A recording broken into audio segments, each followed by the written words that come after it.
لله الذي هدانا لهذا وما كنا لنهتدي لولا أن هدانا الله أشهد أن لا إله إلا الله وأشهد أن محمدا عبده ورسوله صلى الله عليه وسلم. Assalamualaikum warahmatullahi ta'ala wabarakatuh.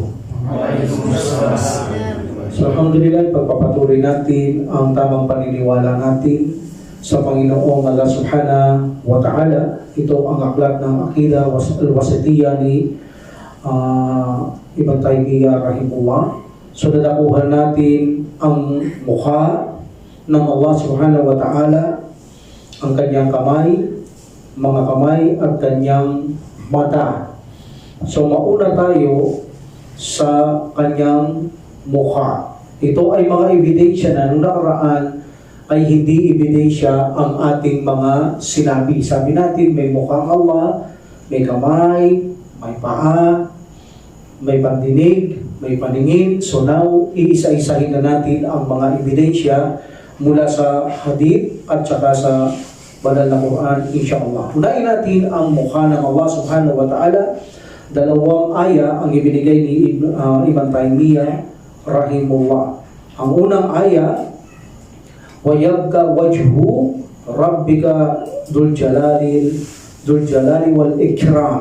And another aya, كُلَّ شَيْءٍ حَالِكٌ إِلَّا وَجْهَهُ.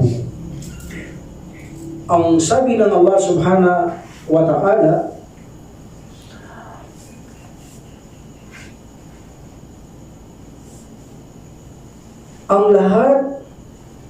ang lahat ay mawawasak maliban ang mukha ng Allah. Okay?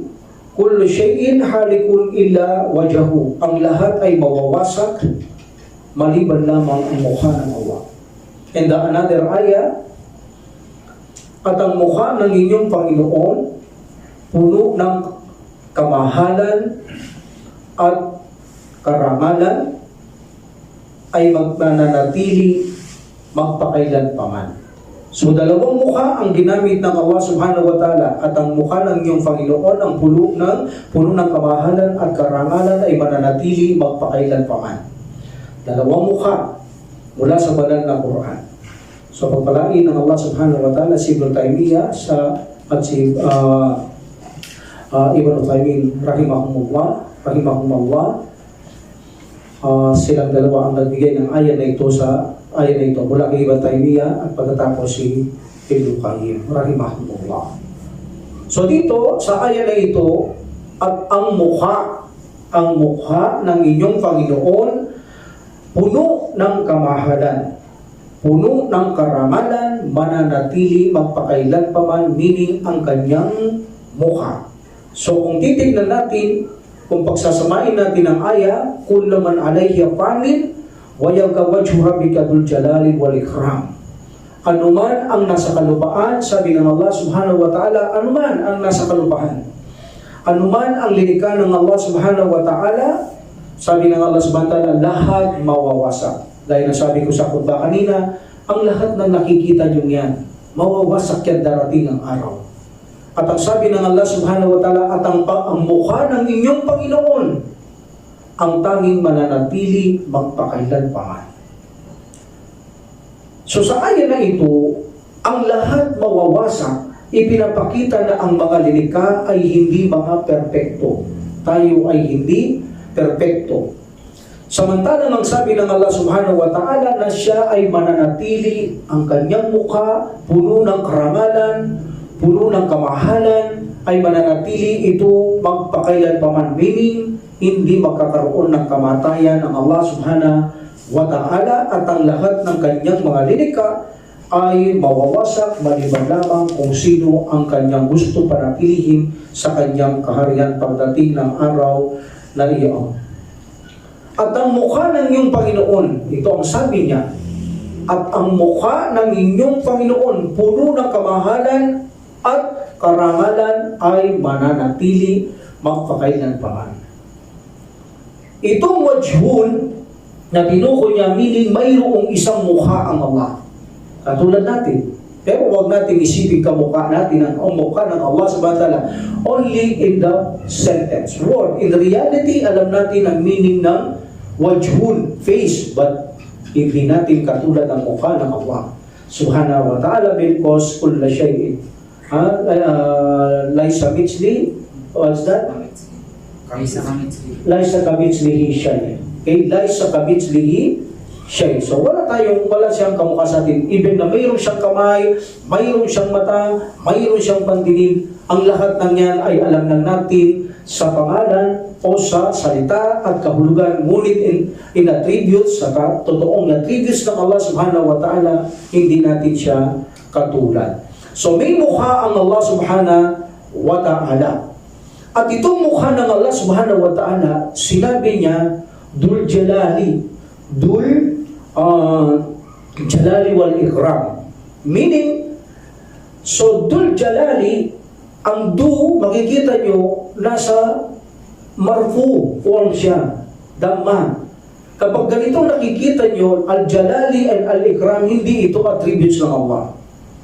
Ito ay description ng mukha ng Allah subhanahu wa ta'ala. Kapag sinabi ng Allah subhanahu wa ta'ala this is a do, and then al-jalali is the description ng kanyang mukha at ikram. Ang mukha ng Allah subhanahu wa ta'ala ay puno ng kamahalan, puno ng karangalan, puno ng kahanga-hanga. Ang mukha ng Allah subhanahu wa ta'ala, puno ng kadekhalaan, maliwanag ang mukha ng Allah subhanahu wa ta'ala. That's why ang sabi ng Propeta Muhammad sallallahu alaihi wasallam din sa Sahih Muslim rahimahullah, no? Ang sabi niya, nang makita ng Prophet sallallahu alaihi wasallam ang Allah subhanahu wa ta'ala, mayroon siyang screen, white, sabi niya, maliwanag. Bakit maliwanag? Because of the lights, yung liwanag ng mukha ng Allah subhanahu wa ta'ala. So ang kanyang screen o nakasabat sa kaharang sa mukha niya, sabi niya, ay maliwanag. So that's why ang mukha ng Allah subhanahu wa ta'ala ay napakaliwanag. At sabi ng Prophet sallallahu alaihi wasallam, kapag tinanggal niya yung nakaharang sa mukha niya, ang lahat ng makikita niya, alam natin lahat nakikita ng Allah subhanahu wa ta'ala, lahat ng nakikita niya o lahat ng maaabutan ng kanyang paningin, meaning lahat ng kanyang lilikha ay masusunog, sabi ng Prophet Muhammad sallallahu alaihi wasallam. So ganun ang mukha ng Allah subhanahu wa ta'ala. Pero ang tanong natin, sabi natin, ang Allah subhanahu wa ta'ala sa paraiso ay makikita natin. Alhamdulillah, pagkaloob ng Allah subhanahu wa ta'ala, magtagumpay tayong lahat at makita natin ang ating Panginoon at ito ay pangako. Gaya ng sabi ng Prophet sallallahu alaihi wasallam, tinanong siya, Ya Rasulullah, makikita ba namin ang Panginoon namin sa paraiso? So sabi ng Propeta Muhammad sallallahu alaihi wasallam, nakikita niyo ba ang buwan kapag ito'y kabilugan? Sabi nila, ganun, makikita nyo ganun kaliwanag ang Panginoong Allah subhanahu wa ta'ala sa paraiso. So bakit ko sinabi ito? Kasi ang tanong, kung ang Allah subhanahu wa ta'ala ay tatanggalin niya ang kanyang velo at masusunog lahat o screen, masusunog lahat ang lilikha niya, so paano sa paraiso? Di nasunog din tayo? No. Dito lang yaon. Dito lang yaon. Pagpasok natin sa paraiso, alam natin magiging iba na ang ating anyo, ibang kalagayan, ibang sitwasyon. Maaari nating makita ang Panginoon samantala na hindi mangyayari sa atin ang pwedeng mangyari masunog dito sa kalupaan. So doon, hindi na mangyayari sa paraiso at makikita natin ang Panginoong Allah subhanahu wa ta'ala. So meaning, ang mukha ng Allah subhanahu wa ta'ala ay kahanga-hanga, dakila, marangal. Ito ay puno ng kapamahalaan at ito ay maliwanag ang mukha ng Allah subhanahu wa ta'ala. Alhamdulillah. So that's why ang mukhang ito ay hindi nating kamukha sapagkat ang mukha ng Allah subhanahu wa ta'ala ay lubos na kahanga-hanga. Alhamdulillah. So meaning, ang Allah subhanahu wa ta'ala, ang kanyang mukha ay walang katulad sa kanyang mga lilikha. Kahit sinabi niya mayroon tayong wajhun, one face, mayroon din ang one face sa Allah subhanahu wa ta'ala. But lagi nating tatandaan, anuman meron ng Allah subhanahu wa ta'ala, laysa kamithlihi shay'. Sa kanya ay wala kayong maitutulad. Only the words wajhun, meaning face, yun na. Ang katulad natin yung words lamang. But in reality, the attributes of face, hindi natin katulad ang mukha ng Allah subhanahu wa ta'ala at ang ating mga mukha. Alhamdulillah. So, huwag na nating isipin, huwag na nating imaginein kung anong mayroong mukhang Allah subhanahu wa ta'ala. Gaya ng sabi ko, kapag sinabi ng Allah subhanahu wa ta'ala may mukha siya, bawal kayong magtanong kung anong klaseng mukha ang mayroon ng Allah. May kamay siya, bawal kayong magtanong kung anong klaseng kamay mayroon ng Allah. Ito ay bid'a. Meaning ng bid'a, ito ay pagbabago sa reliyon. Sapagkat ang mga sahaba, kapag sinabi ng propeta sallallahu alaihi wasallam may mukha ang Allah subhanahu wa ta'ala, hindi sila nagtatanong. Bakit? Dahil alam nila na hindi rin alam ng propeta sallallahu alaihi wasallam kung anong mukha ng Allah. Dahil walang nakakita sa Allah subhanahu wa ta'ala. At ang alam natin sa Allah subhanahu wa ta'ala, kung ano lang ang kanyang inire-reveal, hanggang doon lamang tayo. Hindi na natin alam, halimbawa, siya'y bumababa, siya'y umaakyat. Hindi natin alam kung paano siya bumababa o umaakyat. Pero alam natin ang salitang bumababa, umaakyat, ngunit yung paano, hindi natin alam. Hindi mo itatanong paano bumababa ang Allah, paano umaakyat ang Allah subhanahu wa ta'ala. Hindi mo pwedeng itanong yan. Dahil bakit? Dahil kahit sabihin ng Allah subhanahu wa ta'ala na siya'y bumababang ganito, umaakyat ng ganito, ganito ang mukha ko, ganitong kamay ko, hindi natin maiintindihan. Why? Sapagkat hindi natin katulad ng pagbaba at pag-akyat ng Allah ang kanyang mukha, kahit sabihin niya, itong mukha ko, ito, ganito, sabihin mo, Muhammad, ang mukha ko, kahit si Prophet sallallahu alaihi wasallam hindi niya maiintindihan ang mukhang yan. Meaning, bakit hindi sinabi ng Allah subhanahu wa ta'ala ng klaseng meron siyang mukha dahil hindi natin naiintindihan? No benefits. Meaning, walang pakinabang ito sa atin. Dahil hindi naman natin maiintindihan. Meaning, hindi ito sakop ng ating relihiyon. Ito'y karapatan lang ng Allah subhanahu wa ta'ala ang kaalamang ito at hindi natin karapatan dahil hindi ito sakop sa ating relihiyon. That's why sabi ng Allah subhanahu wa ta'ala, wala yuhituna bihi ilma. At sila ay hindi makakasaklaw o ang mga nilikha ay hindi makakasaklaw ng kaalaman ng Allah subhanahu wa ta'ala. Meaning, kahit sabihin niya ang kaalamang ito, hindi natin ito alam. وَمَا أُوتِيتُ إِلْمَا إِلَّا قَلِيلًا. Binigyan ko lang kayo ng kaalaman, sabi ng Allah subhanahu wa ta'ala, ng katiting lamang. Kaya kung ipaliliwanag ko, ibig sabihin ng Allah subhanahu wa ta'ala, halimbawa, kung ipaliliwanag ko sa inyo ang aking mukha, hindi nyo maiintindihan. Bakit? Wala kayong nakitang mukha sa mga nilikha ko ng aking mukha sapagkat wala itong katulad. So hindi rin natin kayang imagine. That's why useless ang revelation. Kahit ipaliwanag ng Allah kung anong kanyang klaseng kamay, kanyang klaseng mukha, hindi natin maintindihan. So meaning, hindi ito sakop ng ating reliyon. That's why hindi mo pwedeng itanong kung anong mukha yan, anong kamay yan. Hindi mo rin ito maintindihan kahit sabihin na subhanahu wa ta'ala. That's why hindi mo na kailangan itanong dahil hindi ito sakop ng ating reliyon. Ito'y karapatan lamang ng Allah subhanahu wa ta'ala. Alhamdulillah. So, sa bagay nito, ang Allah subhanahu wa ta'ala ay nagbabawal siya. Nagbabawal siya na gawin natin itong ipaliwanag mo siya sa iyong sa iyong dila. Ang Allah subhanahu wa ta'ala o imaginein mo o ikwento mo sa pamamagitan ng imahinasyon, hindi mo pwedeng gawin yan. Hindi ka pwedeng magtanong dahil ito ay pagkaligaw at ito ay bid'a. Ang sabi ng Allah subhanahu wa ta'ala, Qul إنما حرم ربي الفواحش ما ظهر منها وما بطن والإثم والبغي بغير الحق وأن تشركوا بالله ما لم تنزل به سلطانا وأن تقولوا على الله ما لا تعلمون. Ang Allah subhanahu wa ta'ala na ang mga bagay ay katotohanan ipinagbawal niya ang fawahisha, meaning niya ang mga malalaswa o kahalayan, mga kawalang katarungan, mga pang-aapi, pagbibigay katambal sa Allah subhanahu wa ta'ala nang hindi tayo binigyan ng karapatan ng Allah subhanahu wa ta'ala. At bawal kayong magsabi patungkol kay Allah subhanahu wa ta'ala nang wala kayong kaalaman. Meaning, hindi mo pwedeng ikwento si Allah ang mukha niya ganito. Ito ay bid'a. Kaya huwag kayong magsalita, sabi ng Allah subhanahu wa ta'ala, sa mga bagay na wala kayong kaalaman. Meaning, walang revelasyon. Maging sa Quran, maging kay Prophet sallallahu alaihi wasallam, ang revelasyon sa atin, sakop lang ng ating relihiyon sa mundong ito. Ang hindi sakop sa relihiyon natin, hindi yan ibinahayag sa atin ng Allah subhanahu wa ta'ala. Like for example, bigyan mo kayo.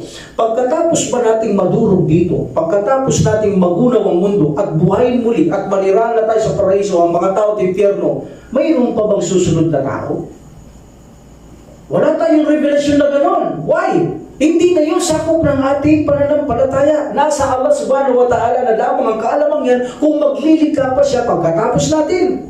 That's why, ang mga revelasyong Quran at Sunnah, ito ay sakop lamang ng ating pananampalataya. Kaya wag na wag tayo magsabi tungkol kay Allah subhanahu wa ta'ala na wala tayong kaalaman sa bagay na mga ito. Mas mainam tayo ay maging tahimik at huwag magtanong pagdating sa mga katangian ng Allah subhanahu wa ta'ala, sapagkat ang Allah subhanahu wa ta'ala ay wala siyang katulad, pero alam natin mayroon siyang mukha. Paano natin nalaman mayroon siyang mukha? Dahil sinabi niya na mayroon siyang mukha at sinabi din na Prophet sallallahu alaihi wasallam, pero ito ay sapat na. Okay? Hindi na natin kailangang alungkatin kung anong mayroong mukha ang Allah subhanahu wa ta'ala. Also, Allah subhanahu wa ta'ala said, wala taqafu ma laysa laka bihi ilm inna as-sam'a wal basara wal fu'ada kullu ulaika kana anhu mas'ula. At huwag ninyong itaguyod ang isang bagay na wala kayong kaalaman. Huwag niyong gawin ang bagay na itaguyod ninyo, na sabihin mo mukha ng Allah subhanahu wa ta'ala, gabihin mo gantong relinya, etc. Kahit ano, pag wala kayong alam, huwag niyong sasabihin, huwag niyong itaguyod. Katotohanan, ang mga paningin, pandinig, sabi ng Allah subhanahu wa ta'ala, at ang inyong mga puso ay tatanungin ito sa araw ng paghuhukom. Meaning, kung sinabi ng dila mo, hindi tatanungin ng Allah subhanahu wa ta'ala, ang mata mo magsasalita doon, ang daliri mo, ang kamay mo, magsasaksi sila doon kung ano ang ginagawa ng mga bahagi ng ating mga katawan. So, alhamdulillah, lahat ay magugunaw. Okay? At huwag tayong magtatanong ang Allah subhanahu wa ta'ala kung anong mayroon din siyang mukha, at ang tanging mananatili ay ang mukha ng Allah subhanahu wa ta'ala. Dito, sa ayan na ito, kung makikita nyo, inattach ng Allah subhanahu wa ta'ala ang pagkapanginoon ng partikular. Napaka-special ng pagkapanginoon kapag ito ay inihayag ng Allah subhanahu wa ta'ala bilang partikular. Inihayag niya ito kay Muhammad sallallahu alaihi wasallam na kanyang Panginoon. Of course, ang Panginoon pwedeng gamitin general and particular. Panginoon ng lahat ng lilikha, Panginoon ni Muhammad. So, napaka-special no kapag ganun ang pagka-Panginoon particular. Like for example, tinutukoy niya ang iyong Panginoon, meaning Muhammad. So, napaka-special na pagka-Panginoon. Mayroong binigyang parangal ng Allah subhanahu wa ta'ala si Propeta Muhammad sallallahu alaihi wasallam. Gaya ng sabi natin, kapag sinabi ng Allah subhanahu wa ta'ala, Dul Jalali wal Ikram, the marfu, al-Jalali and al-Ikrami, nagpapakita itong description, not attributes. Ang mukha ng Allah, that is attributes, katangian niya ng Allah. Pero mayroon siyang pagsasalarawang puno ng kapamahalaan, puno ng karangalan, puno ng kadakilaan, puno ng kahanga-hanga, puno ng liwanag. Ang mukha ng Allah subhanahu wa ta'ala. Yan ang katotohanan kapag ganito ang mga grammar. Because, kung sasabihin natin, kung ito ay gamitin ng Allah subhanahu wa ta'ala, ang do as dil jalali wal ikram, alhamdulillah, ito ay mga nahulugang katangian ng Allah. Ang kapamalahan sa mukha niya at ang karangalan. Ngunit do ang nilagay. Like for example, Tabarakasmu Rabbika dil jalali wal ikram. See? So meaning, di ang kanyang ginamit dito. Okay? So Allah subhanahu wa ta'ala, pagpalain, bless, luwalhati sa Allah subhanahu wa ta'ala yung Panginoon ang nagmamay-ari ng karangalan at kapamahalaan. So this is the attribute of Allah because of di. But here do, meaning, isinalarawan ng mukha ng Allah na mayroon siyang ganun. Mahalaga ito. Mahalaga yan. Dahil ang mga taong nagtatakil-takrip, kapag hindi mo alam paliwanag ang do at kaiba ng di in this situation, maiiwan ka sa kanila. So alhamdulillah. So Allah subhanahu wa ta'ala here, Dhul Jalali wal Ikram. Remember, the two nasa kalagayan itong marfu at ito ay description ang Ikram at saka ang Jalali. Itong mukha ng Allah subhanahu wa ta'ala, sabi niya, ito ay mukhang marangal, mukha na puno ng karangalan, pinaparangalan. Meaning, ang mukha ng Allah subhanahu wa ta'ala ay pinaparangalan at siya'y nagpaparangal din because may katangian siya, nagpaparangal. Dito ang mukha niya ay marangal, nakarapat dapat parangalan ang Allah subhanahu wa ta'ala. Pero paano natin dapat siyang parangalan?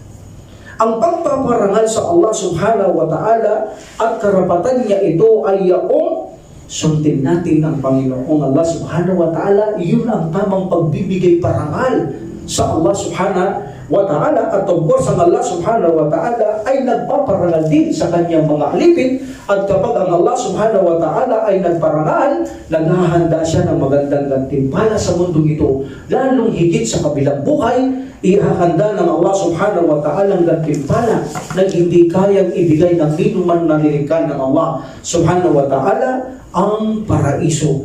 Ang paraiso ang siyang ating target kung bakit ginagawa natin lahat ang mga bagay na ito. Wala tayong ibang tinatarget makamit ang ikalulugod, habag, pagpapatawad ng Allah subhanahu wa ta'ala nang makamit natin ang paraiso ng Allah subhanahu wa ta'ala. In the second ayah, kullu shay'in halikun illa wajhahu. So meaning, ang lahat ng bagay ay mawawasak maliban ang kanyang mukha. Wajhahu, his face. So singular face, isang mukha lamang ang Allah subhanahu wa ta'ala. Ngunit ang mukhang ito, remember, malaki ang Allah subhanahu wa ta'ala. Tandaan niyo yan. At ang mukhang ito, saklaw niya ang lahat ng kanyang nilikha. Meaning, halimbawa, ibig sabihin ng saklaw, ang kanyang mukha, saklaw ng lahat, kahit saan ka humarap, nandoon ang mukha ng Allah subhanahu wa ta'ala dahil napakaliit ng mundong ito. Can you imagine? 7 heaven and 7 earth, ito ay katumbas lang ng kanyang kursi, yung apakan niya sa kanyang trono.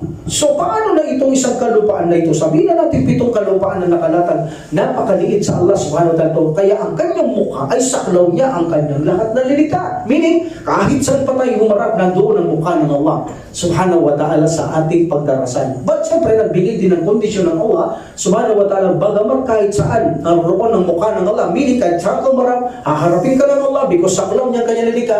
But sometimes nagbibigay siya ng kondisyon kung saan ka harap para subukan ka lamang niya, para kung susunod ka sa Allah subhanahu wa ta'ala. Tulad ng pagharap natin sa Makkah o sa Qibla, obligatory sila, kailangan kung alam natin, haharap tayo doon. Dahil kung alam mong Qibla doon, dito ka humarap, hindi matatanggap ang iyong sala.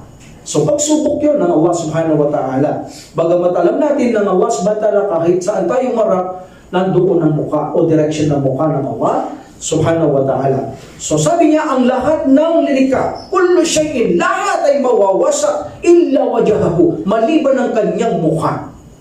Ang tinutukoy natin dito ay mukha ng Allah subhanahu wa ta'ala. So meaning, ang lahat ay mawawasak at ang tanging hindi mawawasak ay ang mukha ng Allah subhanahu wa ta'ala. Mananatili ito magpakailan paman. Alhamdulillah. So mayroon exception kung sino ang hindi mawawasak maliban sa mukha ng Allah. Ganyan naman ang Islam palaging may exception. But this exception Allah knows best. But the majority scholars ng Ahlus Sunnah wal Jama'ah, number 1 na ma-exemption na hindi mawawasak sa araw ng paghukom because ito'y sakop ng kanyang kaharian, yung kanyang trono. Hindi wawasakin ng Allah ang kanyang trono dahil ito ay sakop ng kanyang kaharian. But if Allah wills, gusto niya lahat wasakin, mawawasak. But because ito ay kanyang kaharian, hindi niya wawasakin ang kanyang trono. That is a exemption.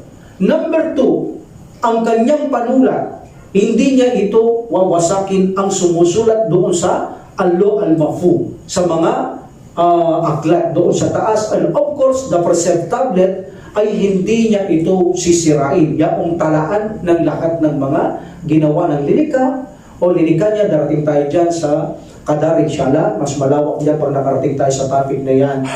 Also, hindi wawasakin ng Allah subhanahu wa ta'ala ang paraiso at impyerno. Hindi niya wawasakin yan, kasama yan sa kanyang kaharian. But sabi ng iba, wawasakin tapos bubuwin.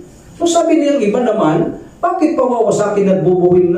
Samantalang wala naman nakatira doon. Bakit kailangan niya pang wasakin at buuin? Because of the ayah, sabi niya, wawasakin niya lahat. But there is an exception. Ang paradise at hell, hindi wawasakin ng Allah subhanahu wa ta'ala. And the last, yung kanyang mga nagbubuhat ng trono. But dito sa walong nagbubuhat ng trono, may ikhtilaf.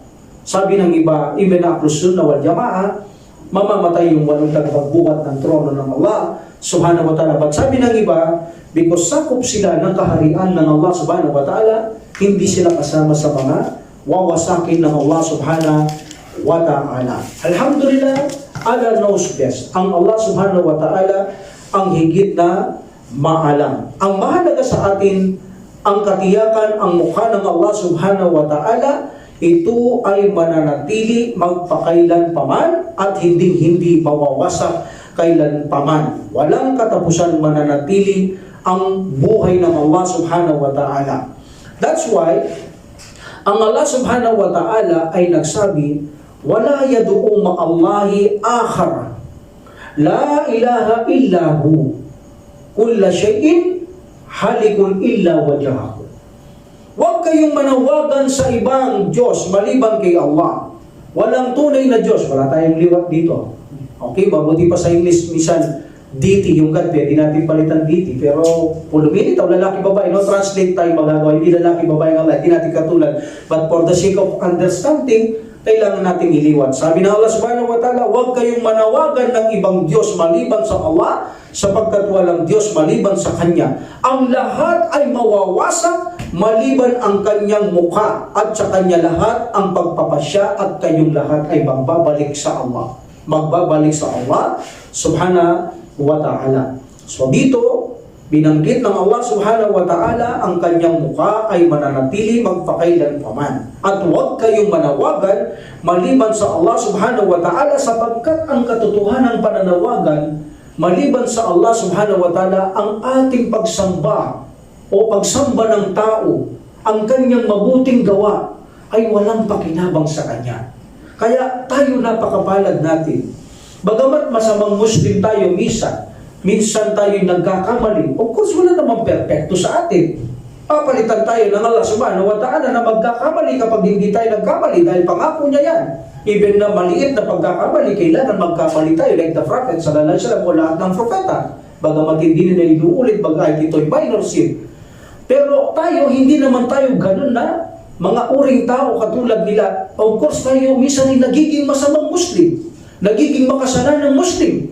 Pero paghingi natin ng tawad sa Allah subhanahu wa ta'ala, ito ang malaking pakinabang sa atin dahil sinasamba natin siya, tiyak na siya nagpapatawad. Dahil walang nagpapatawad ng mga kasalanan maliban ng Allah subhanahu wa ta'ala, at walang tumatanggap ng mabubuting gawa maliban ng Allah subhanahu wa ta'ala. Meaning, kaya sinabi kong nagkakasala at magiging masama tayo minsan, nagkakamali, pero kapag gumagawa tayo mabuti, tiyak na tatanggapin yan ng Allah subhanahu wa ta'ala hanggat wala tayong haram sa ating mga katawan. Pero paano tignan nyo ang pinanggalingan natin noong hindi tayo Muslim? Kahit na gaano pa kabuti ang ginawa natin, kahit na gaano kabuti, nagpakain ka ng isang barangay, tumulong ka sa may sakit, nagbigay ka ng salapi sa isang barangay, nagmudmud ka ng kayaman sa mga barangay, tinulungan mo ang mga maghihirap, kahit anong gawin mong kabutihan, hanggat hindi sinasamba ng Allah, ang tawang Allah subhanahu wa ta'ala, tiyak na walang kapakinabangan ang kanyang ginagawang mabuti. That's why sabi ng Allah subhanahu wa ta'ala, huwag kayong manawagan maliban sa akin. Meaning, ang inyong tatawagan, mawawasak yan. Maliban sa akin, wawasakin ko ang lahat ng inyong tatawagin. Either na ito'y ribulto na inyong Diyos, either na inyong Diyos ay propeta, either na ang Diyos ay mga anghel, lahat ng yan ay wawasakin ko, maging kalikasan, mundo ko anuman. Huwag kayong tatawag sa kanila sapagkat sila ay kasama nilang wawasakin ko. Yun ang ibig sabihin ng Allah subhanahu wa ta'ala. At hindi ko tatanggapin ang lahat ng ginagawa niyong mabuti. Mawawalang saysay, kaya huwag na huwag kayong tatawag maliban sa Allah subhanahu wa ta'ala, sapagkat walang Diyos maliban sa Allah subhanahu wa ta'ala. Alhamdulillah. So, dito, ang Allah subhanahu wa ta'ala, ipinakikita niya na mananatili lamang ang mukha ng Allah subhanahu wa ta'ala. At mananatili rin, tatanggapin ng Allah subhanahu wa ta'ala ang mga gawa hanggat siya ang ating sinasamba. Kaya tayong Muslim, huwag kayong mawalan sa pag-asa at awa ng Allah. Walang Muslim na hindi nagkakamali. Even na maalam sa Islam, magkakamali at magkakamali siya dahil tayo ay mahina lamang. Pero ang pinakamaganda sa atin, tinatanggap ng Allah subhanahu wa ta'ala anumang mabubuting ating ginagawa, maliit man malaki. Sinabi ng Prophet sallallahu alaihi wasallam, kahit na isang buting na sadaka, inilalagay ng Allah sa isang kanyang kamay ang sadakang ito at kanyang pinangangalagaan hanggang sa maging malaking bundok ito tulad ng manghuhod ang maliit na reward. Palalakihin ng Allah subhanahu wa ta'ala na sa kamay ng Allah subhanahu wa ta'ala. Dati sa hadith, sa kamay ng Allah subhanahu wa ta'ala. Alhamdulillah. May mga ibang nagsasabi na tayo kuno ay nasa posisyon na maaari nating pagsanibin ang dalawang sinabi ko. I-combination natin ang dalawang meaning, it is a permissible. Meaning, anong ibig kong sabihin? Wala itong contradiction. Pwede nating i-interpret ang mananatiling ang mukha ng Allah, mananatili ang mukha ng Allah, at ang iyong mga gawa ay mananatili hanggat ginagawa niyo ang mabuting gawa for the face of Allah. Meaning, alang-alang sa mukha o makamit ang mukha ng Allah subhanahu wa ta'ala. So, na-combination natin ang mga mabubuting gawa ay mananatiling matatanggap hanggat ginagawa natin ito sa paghahangad sa mukha ng Allah subhanahu wa ta'ala. Alhamdulillah. So, unang-una, dakuhan natin, of course, sa akida ito, hindi nawawala ang mga ikhtilaf pagdating sa ganitong mga paniniwala. Kaya sabi natin, mahalaga ang akida dahil may kanya-kanya tayong paniniwala. Kahit Ahlus Sunnah al-Jamaah, naghahati-hati sila sa paniniwala. Lalo na sa mga grammar, kaya ganito ito ka-importante. Alhamdulillah. So, dito, sinasabi nila na ang mukha ng Allah subhanahu wa ta'ala, ito ay sarili. Hindi mukha yan, sabi nila. Yung na okay, alam natin, wajahun, face. But hindi ito mukha. Sabi nila, wala sa special na posisyon na mukha. Mukha, ibig sabihin, sabi nila, di ka mukha lang natin ng Allah subhanahu wa ta'ala kung mayroon siyang mukha. Napakababaw. Dahil gaya sabi natin, kapag sinabi na Allah subhanahu wa ta'ala may mukha siya, hindi pala siya katulad, pero meron siyang mukha. Pero sabi nila, hindi mukha. That is the people of ta'til and ta'rif. Sinisira nila ang revelasyon ng Allah subhanahu wa ta'ala. Ang sabi nila, ito ay sarili ng Allah. Ang lahat mawawasak maliban ng mukha, meaning maliban ng sarili ng Allah. Hindi ang mukha ng Allah subhanahu wa ta'ala. What's the response? Yes, tama lang na sabihin natin sarili kung mayroon suporta. Kung mayroong maliwanag na batayan. Like for example, lang Allah subhanahu wa ta'ala, saan man kayo naroon kasama niyo ako. Meaning ba ang Allah subhanahu wa ta'ala kasama natin mismo? No, ipaliliwanag ko yan. Yun ang ibig kong sabihin. Kung may maliwanag kang suporta na mismo ang Allah hindi natin kasama kundi ang kanyang knowledge, okay. Dito kung mayroong kasuporta na sarili ng Allah, ang mukhang ito ay sarili niya, okay. But kung wala kang isusuporta, hindi mo pwedeng sirain ang salita ng Allah subhanahu wa ta'ala. Hindi makatwiran na magbigay ka ng ibang opinion o pakahulugan ng wajibun kung wala kang isusuporta. Pagdating ko sa topic na yan, kung saan kayo naroon, nandun ako, maraming suporta ito at susuportaan natin ayon sa paliwanag ng mga ating mga scholar insyaAllah. So sabi ni Ibnul Qayyim rahimullah, sabi niya, ang mukha ng iyong Panginoon ang puno ng kapamahalahan at karangalan ay mananatili magpakailanpaman. Hindi niya sinabing sarili, sabi niya, ang sinabi niya, ang kanyang mukha ang mananatili, meaning ang Allah subhanahu wa ta'ala.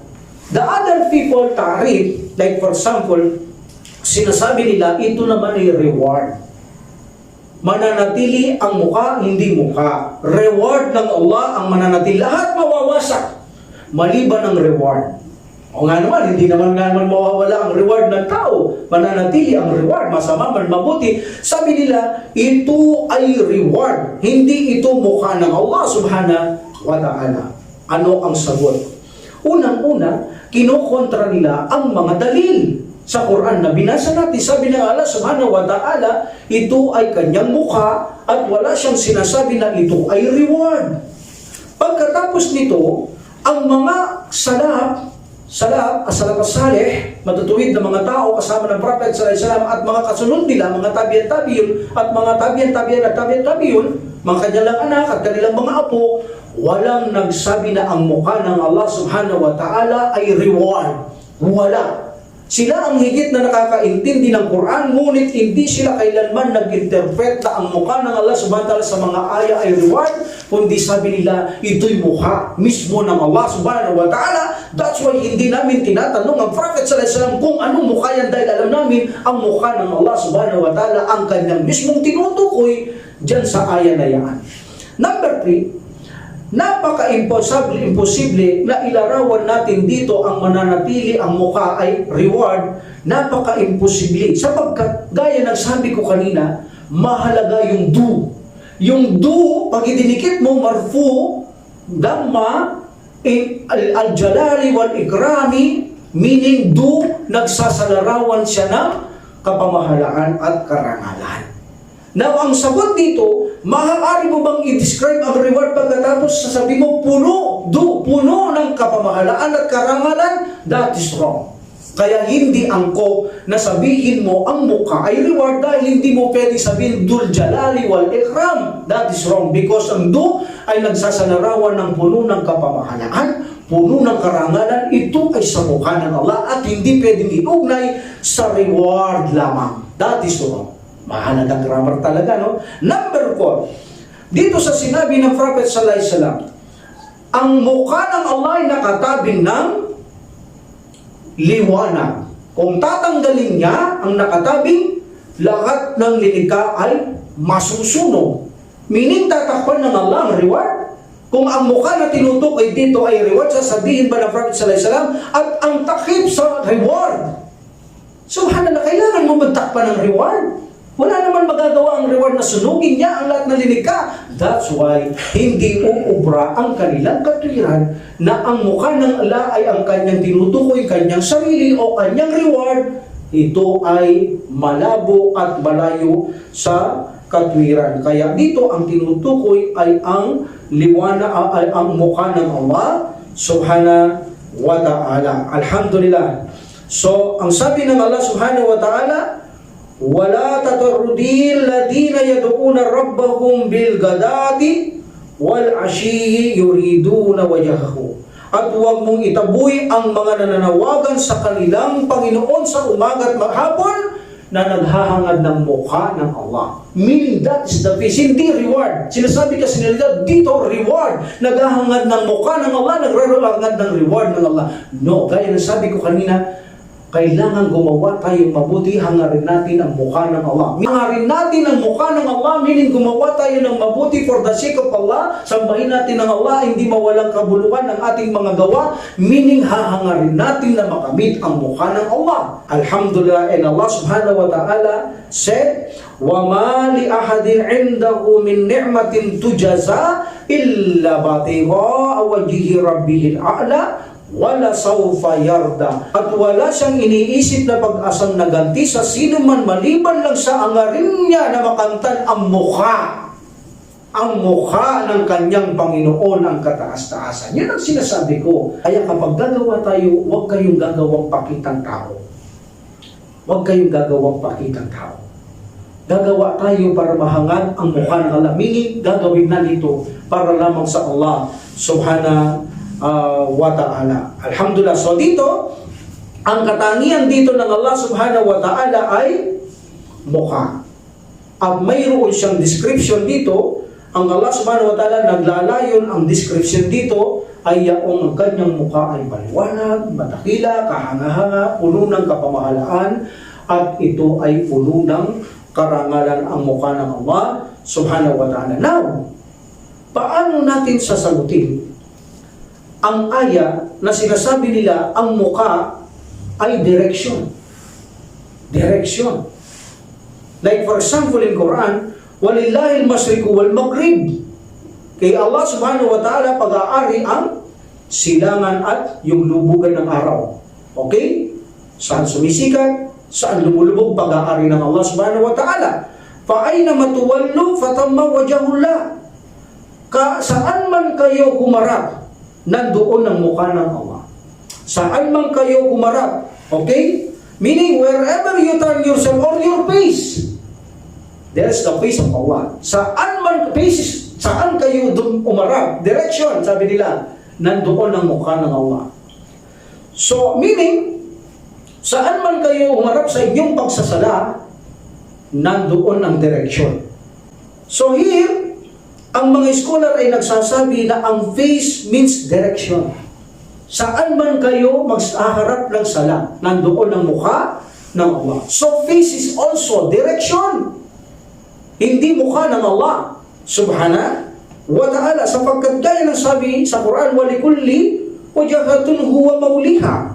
Sa bawat pamayanan ay mayroong direction. See? Wajahatun, direction. Mayroong direction kung saan sila ibinabaling ang kanilang mukha, kung saan nila binabaling ang kanilang mga mukha. So, ang intent dito ng face is direction, alila. So, hindi actually face. Yes, that is true. Direction ang mga translate dito.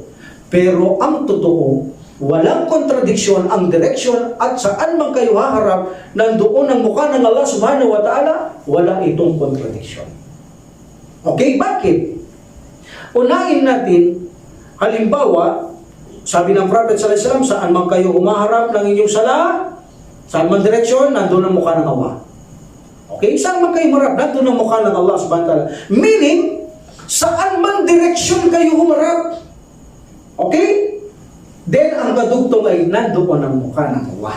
Ganun lang yun. Hindi na kailangan pahirapan saan man kayo humarap. Meaning, direction. Wherever you face. Wherever you face. Saan man kayo humarap. Yung face dito, yung direction. Nandoon ang mukha ng Allah. Meaning, saan man kayo humarap. That is direction. Nandoon ang mukha ng Allah. Walang kontradiksyon. Iko-combine mo lang yung dalawang yan. Kahit putulin mo, saan ka man humarap sa sala, nandoon ang direction. Direction ng Allah. Ang mukha ng Allah. Putulin mo na yung mukha ng Allah, nandoon ang direksyon. Alam mo na ngayon kung anong direksyon yun, yung mukha ng Allah. That's why walang problema sa translate na ang isang face ay direction at ang isa ay mukha ng Allah because sa bawat direction, saan man kayo haharap, sabi ng Prophet sallallahu alaihi wasallam, nandoon ang mukha ng Allah. Meaning saan man direksyon kayo nakaharap, nandoon ang mukha ng Allah subhanahu wa ta'ala. That's why wala namang contradiction ang dalawang aya at hindi pwedeng gamitin para sirain ang mukha ng Allah subhanahu wa ta'ala na gawin lamang itong direction. Alhamdulillah. So now, ang Allah subhanahu wa ta'ala, i-describe niya ang kanyang sarili na mayroong mukha ang Allah subhanahu wa ta'ala at alalahanin natin na napaka-imposibleng imagine natin kung anong mayroong mukha ang Allah subhanahu wa ta'ala. Inuulit ko, wag natin itong gagawin sapagkat konti lang ang kaalamang ibinigay ng Allah subhanahu wa ta'ala sa atin. The other people, ta'lil and takrib, sinasabi nila, kung ang sinasabi nyo ay ang mukha ng Allah is the essence, sabi nila, ang katwiran nila, binago ninyo ang salita ng Allah subhanahu wa ta'ala na kung saan ang pagkaintindi nyo sa mukha ng Allah ay katangian niya, gagawin nyo essence. Sabi nila, kalulos-lulos ang inyong paniniwala. Kayong ahlus sunnah wal jamaah. Tama naman sila. Kapag sinabi mo ang Allah subhanahu wa ta'ala, mayroon siyang katangiang mukha, pero mayroon siyang essence, tama sila. Pero pag sinabi mong mayroon siyang essence o esensya, kakanyahan, na mayroong essence at ang essence ay may mukha, that is correct. Mali lang kung sinabi mong walang muka, tama sila. Pero tayo Ahlus Sunnah wal Jamaa, hindi natin sinasabi ng Allah may muka siya katangian at may esensya lang at walang muka. That is wrong, tama sila. Pero tayo hindi ganon. Mayroon siyang katangiang muka, mayroon siyang esensya, kakanyahan o esensya, at mayroon siyang muka. In this situation, sila ang mali.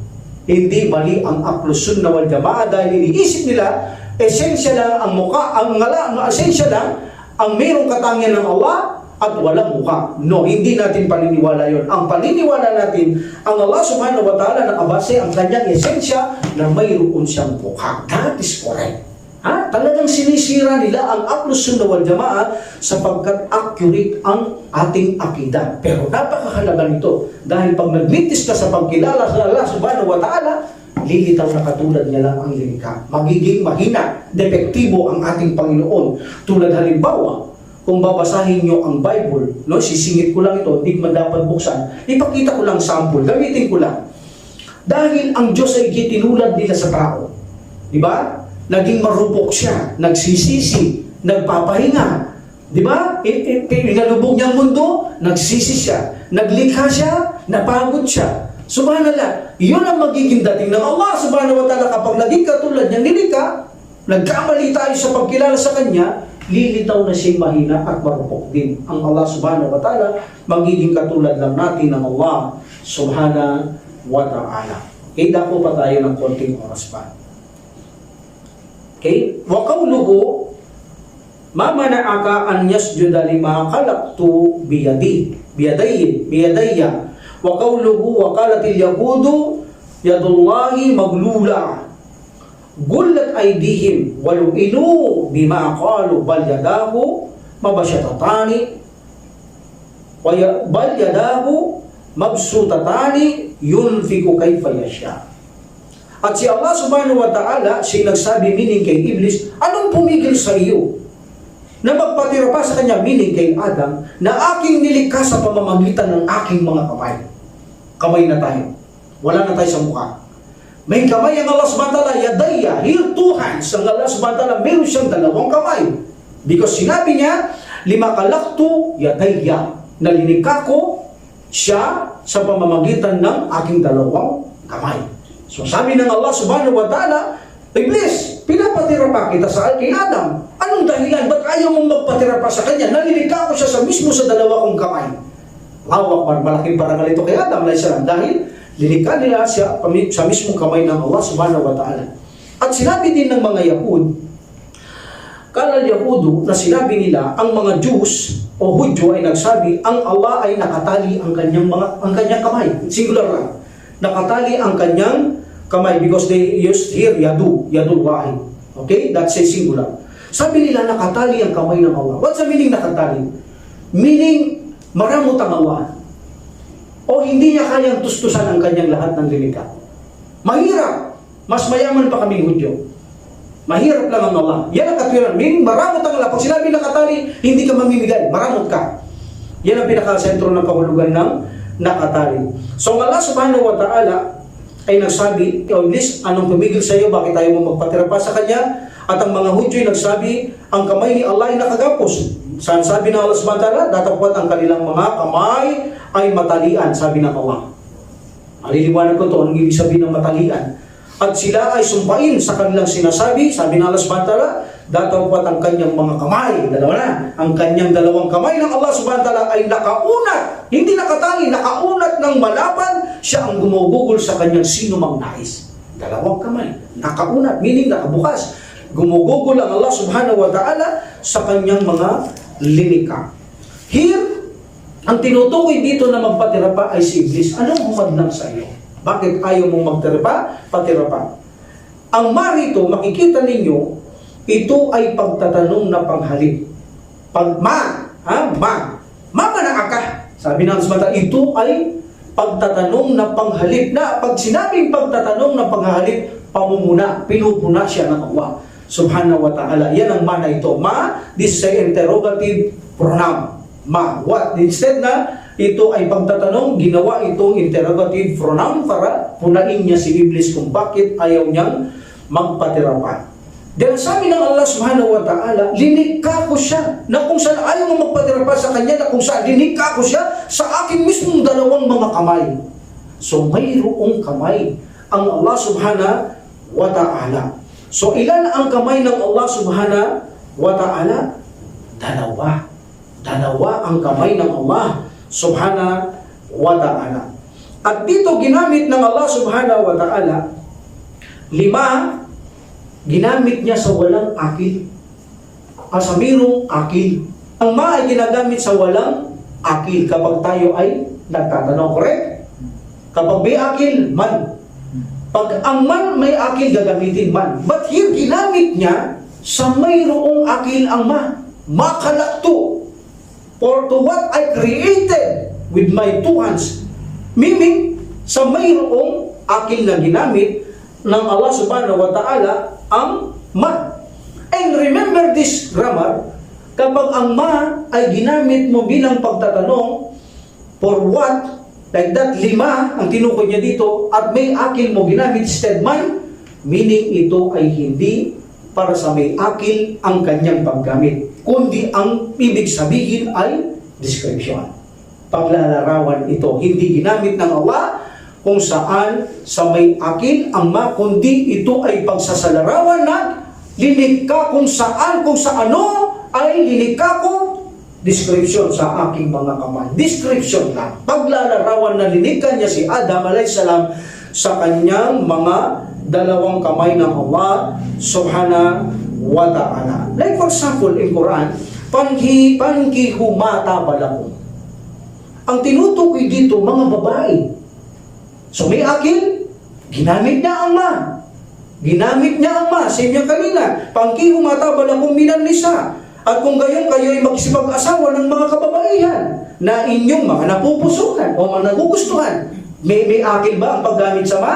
Meron. Pero dahil ang ma ay hindi ginagamit sa may akil, ano ang labas dito? Pagsasalarawan lamang. Na kung gusto nyo mag-asawa ng higit sa isang babae na mapusuan nyo, pinapahintulot ka ng samantala. So pagsasalarawan ang gamit dito at mahalaga sa grammar itong ganito, lalo na sa pinapaksa natin. Hindi niya sinabing man. Hindi niya sinabing man dahil ang man ay gamit sa may akil. Hinabi niya ma kahit may akil. Kapag ma may akil, may minang akil, may sapat na isip, ginamit niyang ma, ito'y hindi ginagamit sa may akil, kundi pinakikita ng Allah subhanahu wa ta'ala ang 5 rito to what I created, meaning ito ay pagsasalarawan lamang ng Allah subhanahu wa ta'ala. Kaya huwag kayong magkaroon ng confuse kung bakit ma ang ginamit ng Allah, may akil ang aya. Kapag ginagamit niyang ma na may akil ang aya, this is a only description. Hindi ginagamit para sa may akil. Napakahalaga nito.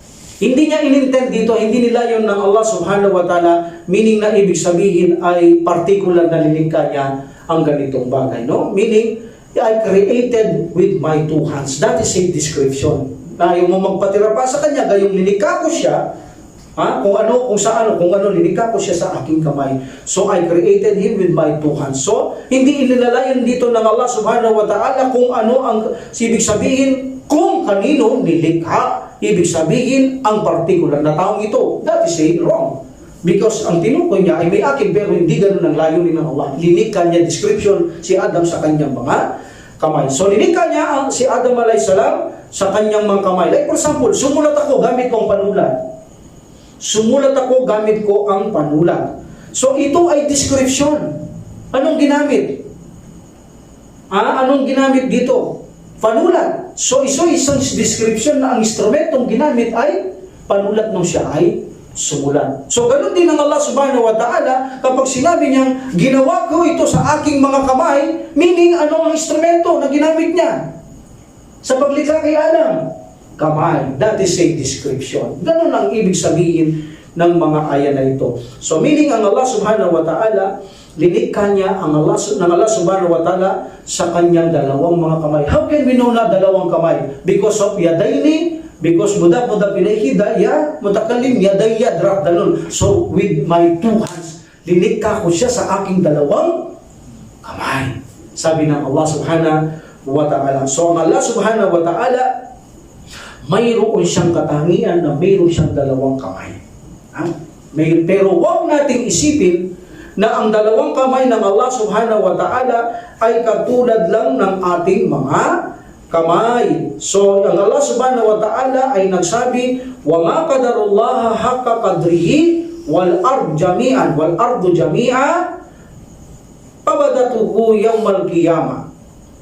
Sabi ng Allah subhanahu wa ta'ala, sila hindi nagbigay ng makatwirang pagtuturing kay Allah subhanahu wa ta'ala na naglaan sa kanya sa araw ng muling pagkabuhay, ang buong kalupaan ay magiging isang dapot lamang sa kanyang kamay.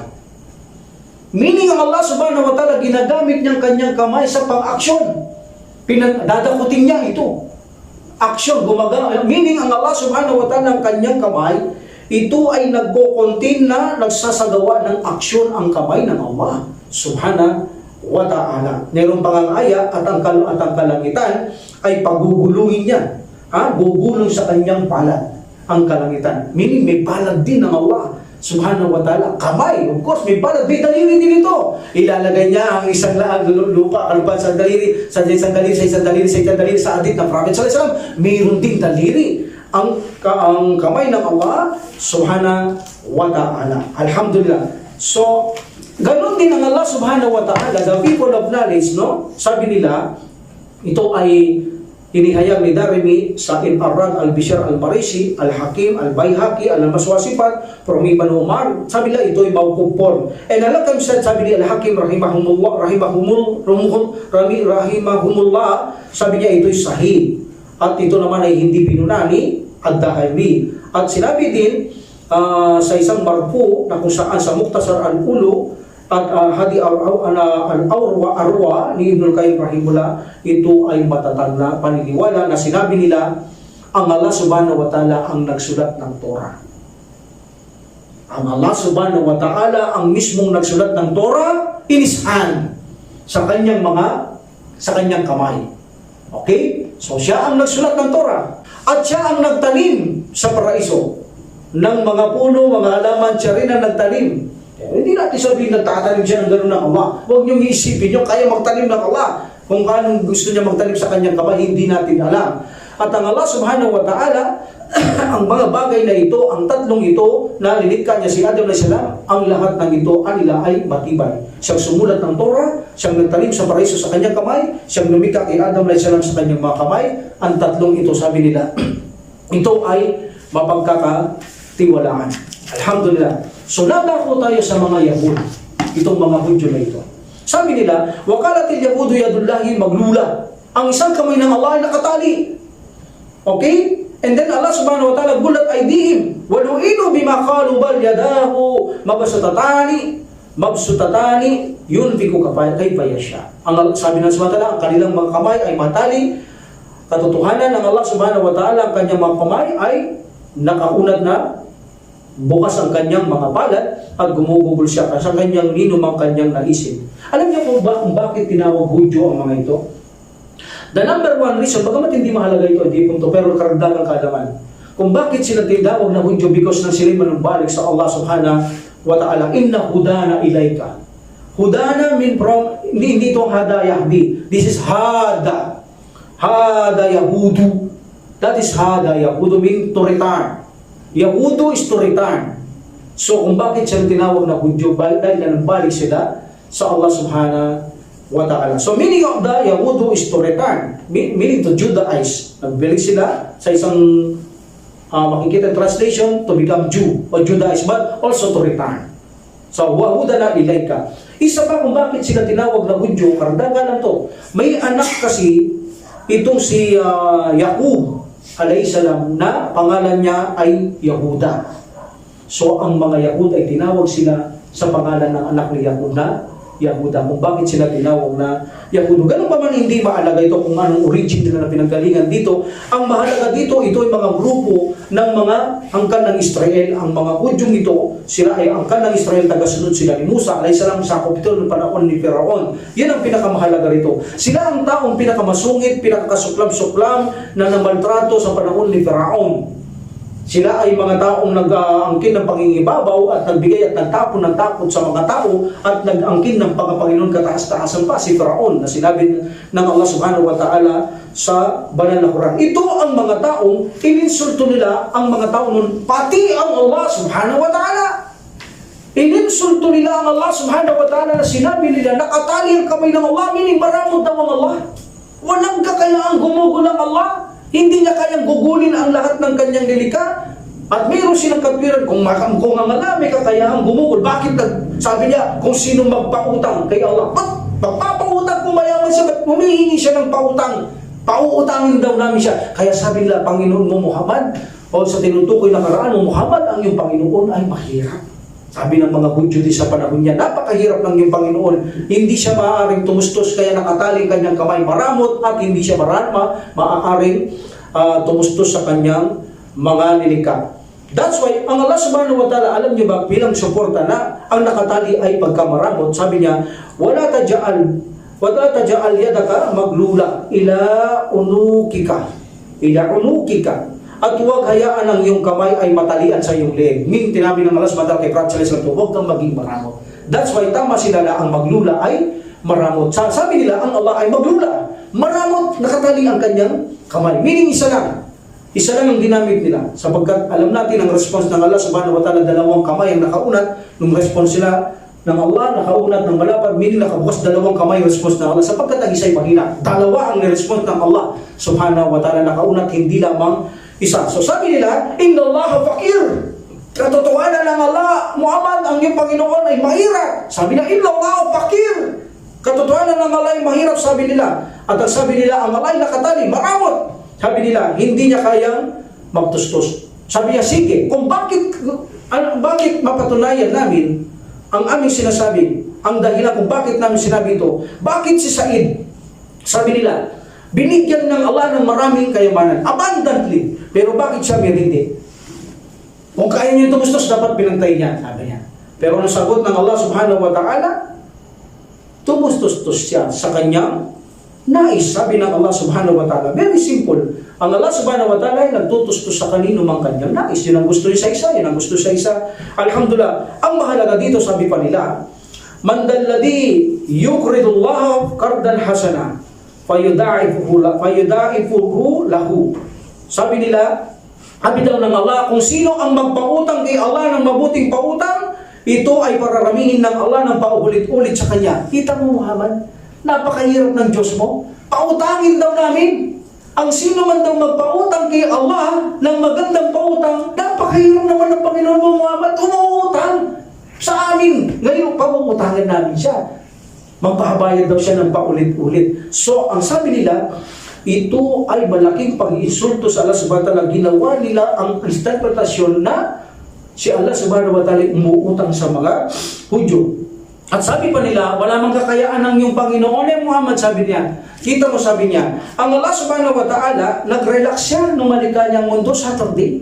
Nag-relax, sabi na. Yun sinasabi ko sa Bible. Nag-relax siya, sabi niya, tapos ginawang bakasyon. Oh, ngayon, naging celebration namin to dahil nag-relax siya sa araw ng Sabado, nagpahinga kami, ginawa namin celebration. Talagang iniinsulto nila ang Allah subhanahu wa ta'ala. Anong response ng Allah?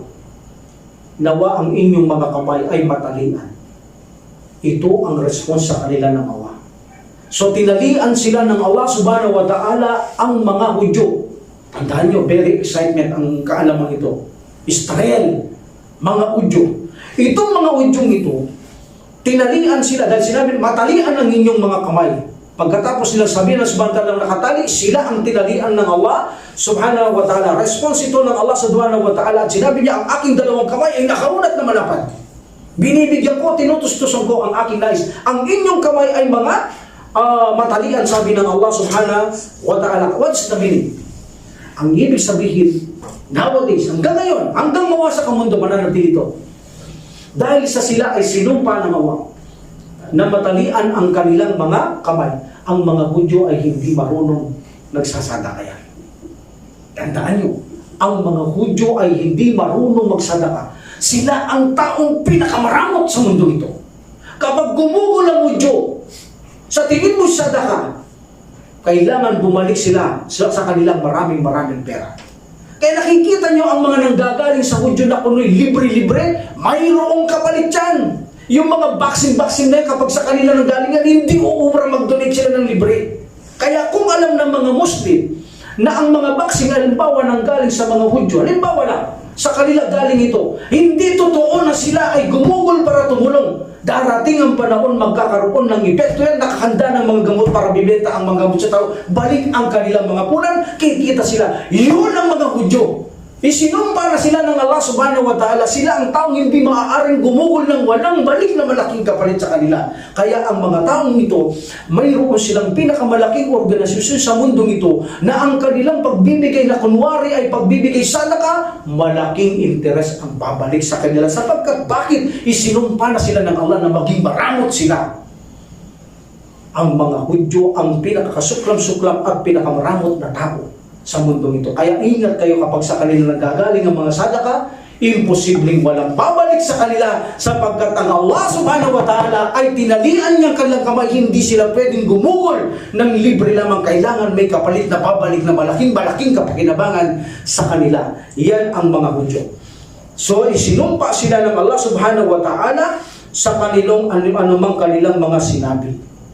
Number 2, isinumpa sila ng Allah subhanahu wa ta'ala dahil sa kanilang sinabi, itinaboy sila ng Allah sa awa ng Allah at sa habag ng Allah. Walang Hudyong mag-i-embrace.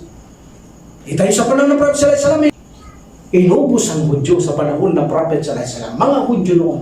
Sa panahon ng Prophet sallallahu alaihi wasallam, dito na ito na-reveal. Pagkikita nyo ngayon, may Hudyo ba kayong napabalitang nagmumuslim? Kung mayroon man, nasa labas ng lugar ng mga Israel, halimbawa nasa Saudi, nakita niyo Islam, doon na lang siya. Hindi na siya papalik doon sa lugar niya. Pero doon mismo sa lugar nila, walang nag-e-embrace doon. Bakit? Isinumpa na sila ng Allah subhanahu wa ta'ala dahil sa pambabastos nila sa Allah, panlalain nila sa Allah, isinumpa na ang mga Hudyo maging ang kanilang maging angkan na kasumpa. Hindi sila gagabayan ng Allah, inilayo sila sa habag at awa ng Allah subhanahu wa ta'ala ang mga taong yan. Kaya makikita nyo ang Suratul Fatiha, yung mga niligaw, sino nagaligaw? Mga Ahlul Kitab to, Kristiyano, sino ang mga nasumpa? Mga Hudyo. That's why kitang-kita yung Suratul Fatiha at huwag niyo po kaming itulad sa mga taong iyong mga iniligaw at mga isinumpa. Bakit sila isinumpa? Dahil binabastos nila ang Allah subhanahu wa ta'ala mula sa mga unang-una pang panahon nang babastos na sila sa Allah subhanahu wa ta'ala like Faraon. Now isinumpa sila ng Allah subhanahu wa ta'ala, inilayo sila sa awa at habag ng Allah. Meaning, hindi sila kasama sa habag ng Allah para makapasok sa paraiso. Hindi sila gagabayan ng Allah subhanahu wa ta'ala. So, mayroon dalawang parusang tinanggap ang mga Hudyo sa pag-iinsulto nila sa Allah na ang Allah nakatali ang kanyang kamay, ang iyong Panginoon, mahirap Muhammad, walang kakayaan, gumugol ang iyong Panginoon, umuutang sa amin ang iyong Panginoon, Muhammad, mahirap siya.